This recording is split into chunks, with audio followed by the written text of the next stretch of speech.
Seri rəhbərlərinin şəxsi həyatı.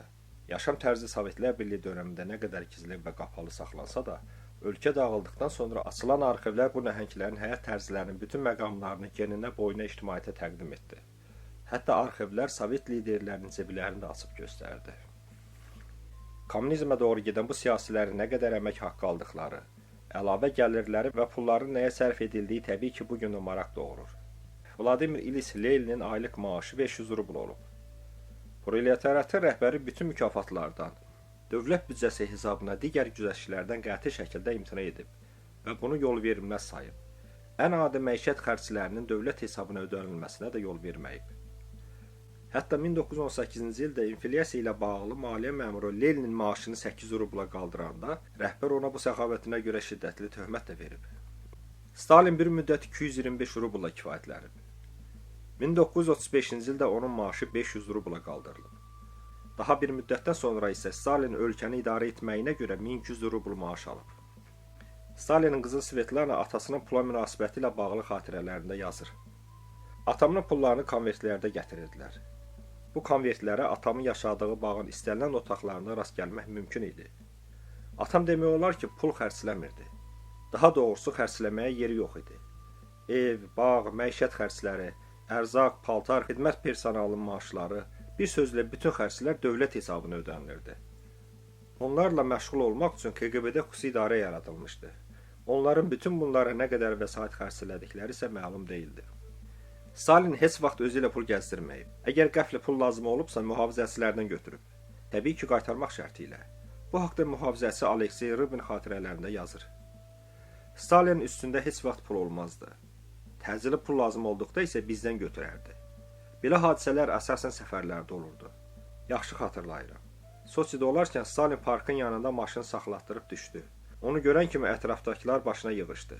Uşaqlar daha çox idi. Stalin Vlasikə göstəriş verdi ki, uşaqları konfetə qonaq etsin. Yaxınlıqda şirniyyat köşkü vardı. Satıcı da gürcü idi. Vlasik həmin köşkdən 2 qutu konfet gətirib uşaqlara payladı. Birazdan biz geri döndük. Axşamüstü Stalin Vlasikdən soruşdu. Sən o satıcının pulunu ödədinmi? Xeyr yoldaş Stalin, imkan tapa bilmədim, deyə Vlasik cavab verir. Təcili get satıcı ilə hesablaş, deyə Stalin təpinir.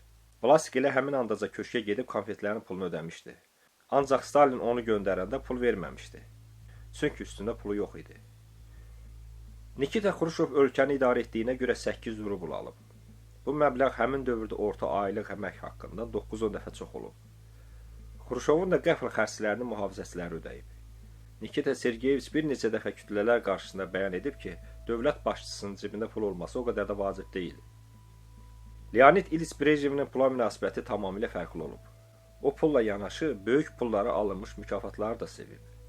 Leonid İliç yaratdığı durğunluğa görə hər ay 1200 rubl qazanıb. Onun dövlətdən aldığı pullar bununla yekunlaşmayıb. 1973-cü ildə özünü Lenin mükafatına layiq görən baş katib 25 min rublu bu vasitə ilə əldə edib. 1979-cu ildən başlayaraq Brejnev yazdığı Kiçik Torpaq, Dirçəliş və Xam Torpaq kitablarına görə böyük məbləğlərdə qonorarlar alıb. Qeyd edək ki, bu kitablar hər birisi ayrı-ayrılıqda 15 milyon tirajla çap olunub. Bu tirajdan əldə olunan qonorarın məbləğini təsəvvür etmək o qədər də çətin deyil. 1956 və 1996-cı illərdə Dövlət Təhlükəsizlik Komitəsinin 9-cu idarəsinə zabit kimi xidmət etmiş Aleksey Salikov, seri rəhbərlərin pula münasibəti haqqında xatirələrini bölüşəndə Brejnevinə bağlı bəzi hadisələri xüsusilə vurğulayıb. Digər rəhbərlər kimi Leonid İliç də üstündə pul saxlamırdı. Əvvəlkilər hardasa pul ödəniş etmək lazım olduqda mühafizəçilərinə və köməkçilərinə bu haqda göstəriş verirdilər. Brejnev heç bunu da etmirdi. Brejnevə pulları, maaşını, qonorarları, mükafatları konvertlərdə gətirirdilər. Konvertləri seyfə yığırdıq. Axşam isə yaşadığı evə bir topa konvertlə qayıdırdıq.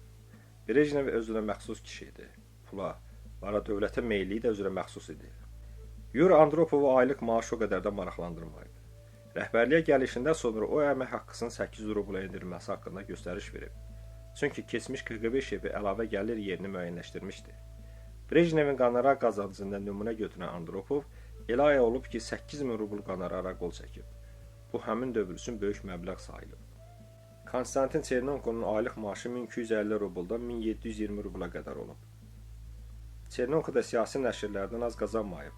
müntəzəm aldığı qonorarların məbləği 4-5 min rubla çatıb. SER-nin sonuncu rəhbəri Mixail Qarbaçov 500 rubl maaş alıb. O 1990-cı ildə katib və prezident vəzifələrini birləşdirəndə aylıq maaşı 3000 rubla qalxıb.